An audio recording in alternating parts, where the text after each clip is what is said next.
बोलो श्री कृष्ण भगवान की जय हो। श्री भागवत सार की जय हो। श्री भागवत सार में 929 ईश्वर को फल अर्पण करोगे तो ईश्वर तुम्हें रतन देगा।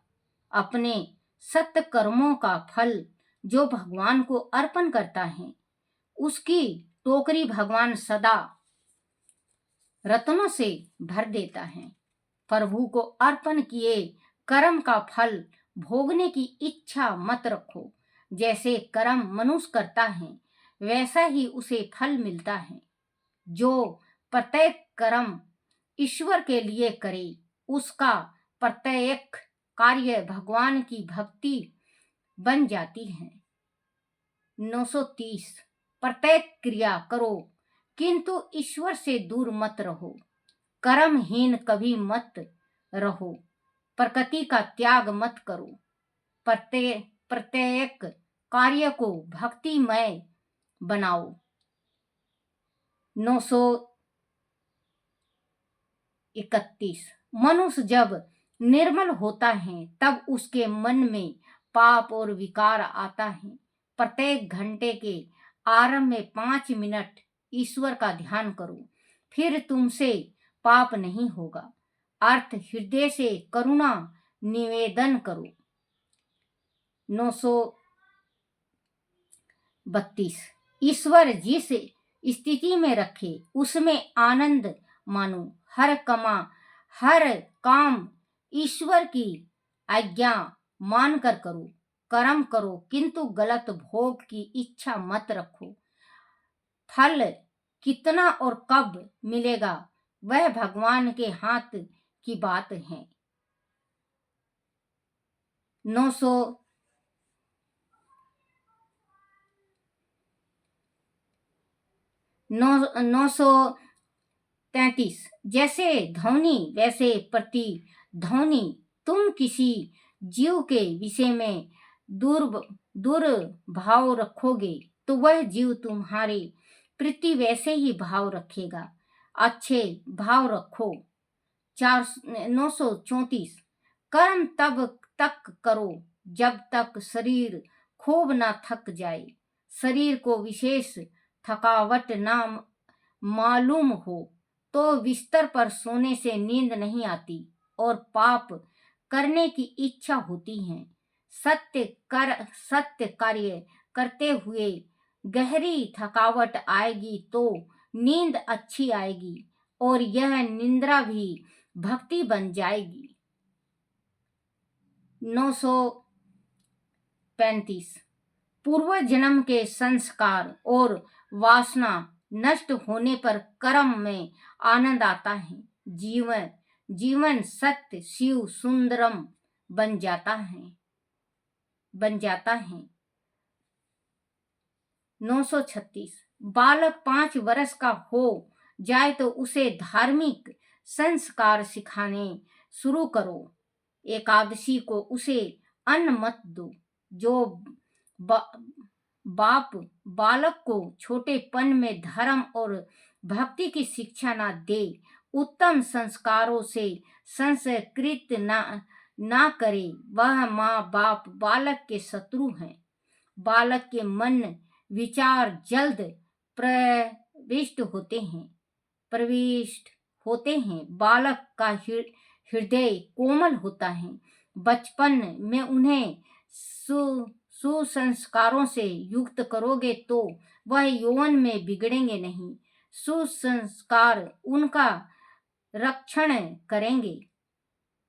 जो बच्चा छोटा होता है, जब कहते हैं हर एक इंसान कहता है कि बच्चा छोटा कच्ची मिट्टी के बराबर होता है, जैसे तराशोगे वैसे बनेगा।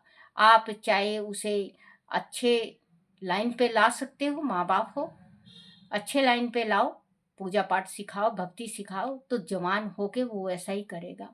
आपका जैसा बच्चा देखता है, आपका जैसा कार्य देख रहा है, वो बड़ा होके वैसा ही करेगा।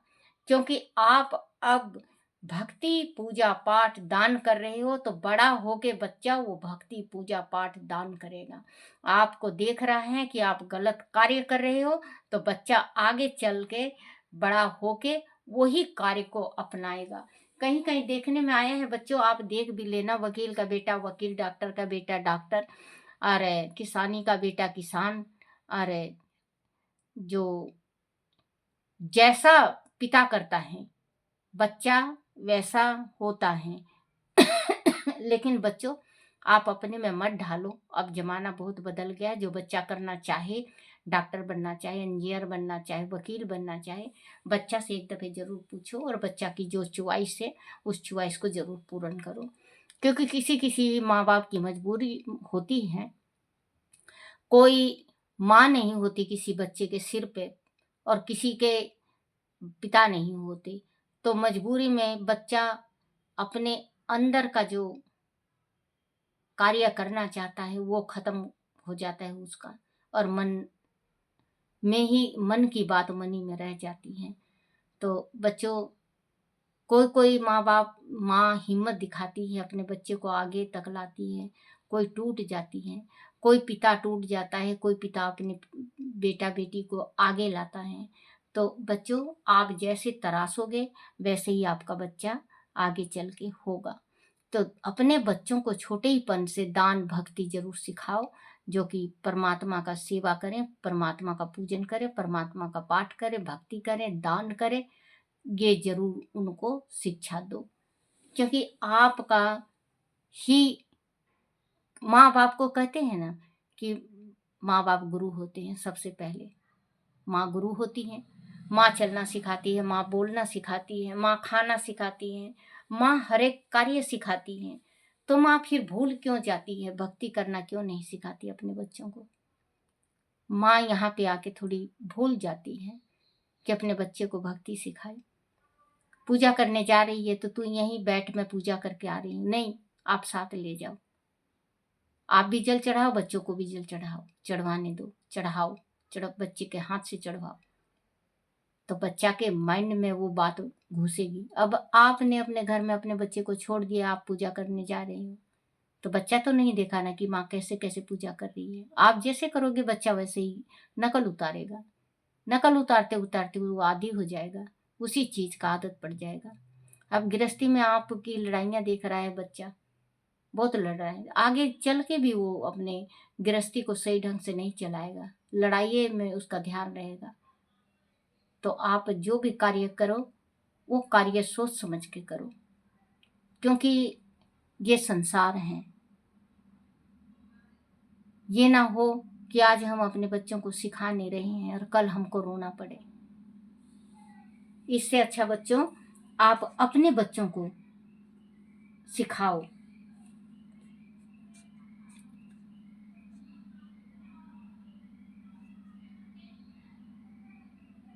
जैसी ध्वनि वैसी प्रतिबंध, तुम किसी जीव के विषय में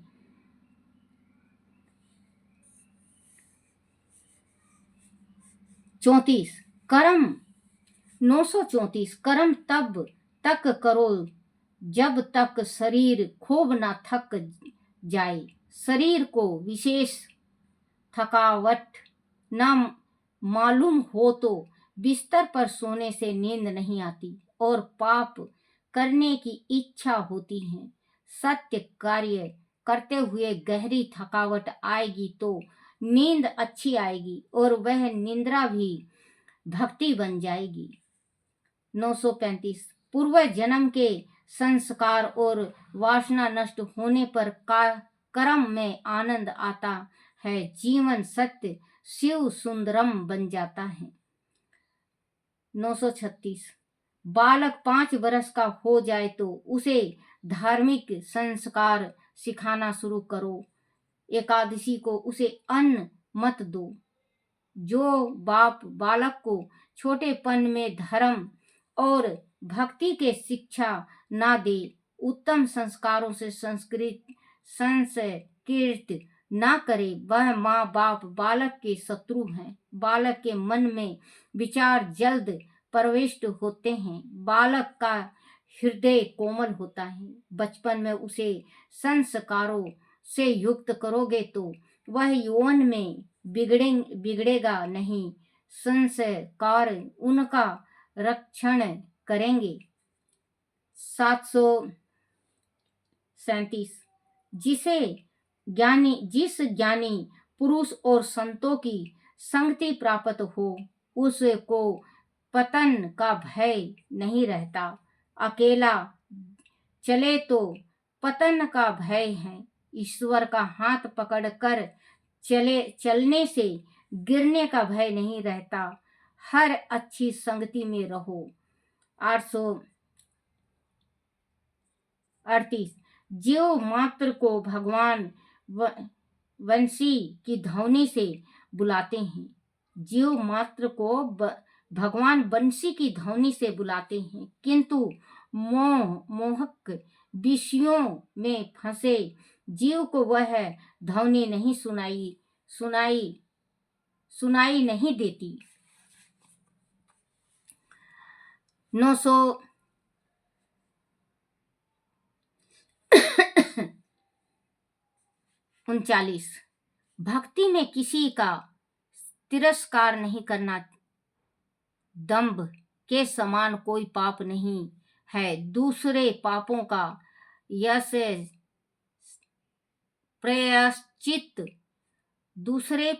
का प्रायश्चित है, किंतु दंभ का नहीं। 440 जिसका स्वांग ऊपर से सुंदर है किंतु करनी गंदी है वह वकासुर है। 941 जहां अज्ञान और दंभ हो वह पाप आते हैं। बोलो श्री कृष्ण भगवान की जय हो।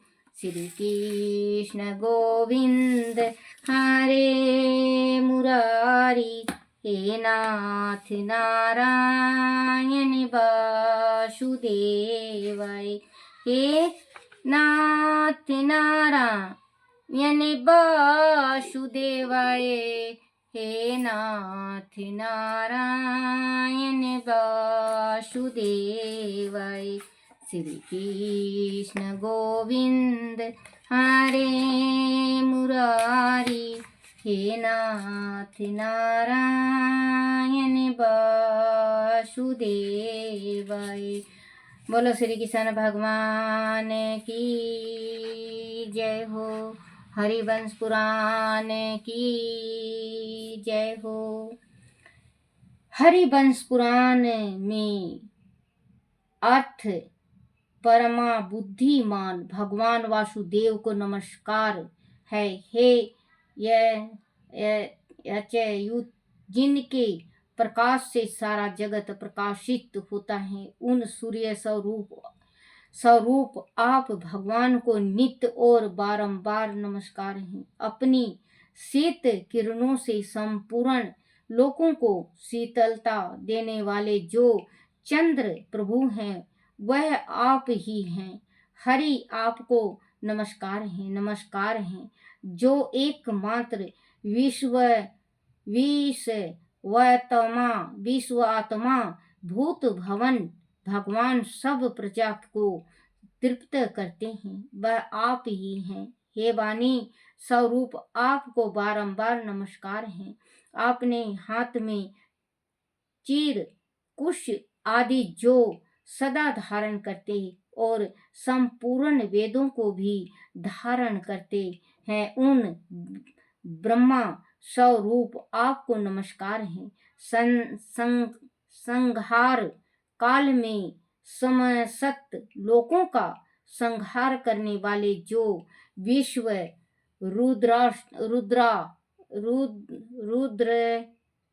विश्व दृष्टा है वह आप ही हैं। आपको क्रोध रूप विकराल रूप तथा रुद्र स्वरूप हैं। आपको मैं प्रणाम करता हूँ।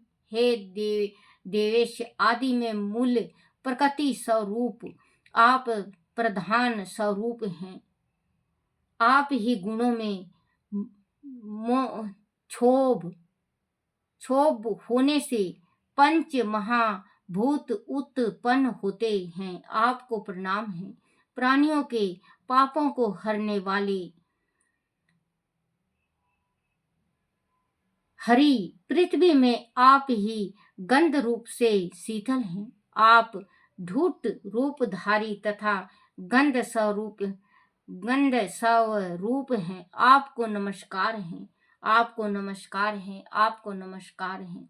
बोलो श्री कृष्ण भगवान की जय हो। हरिवंश पुराण की जय हो। अपने अपने माता पिता की जय हो। अपने अपने गुरुदेव महाराज की जय हो।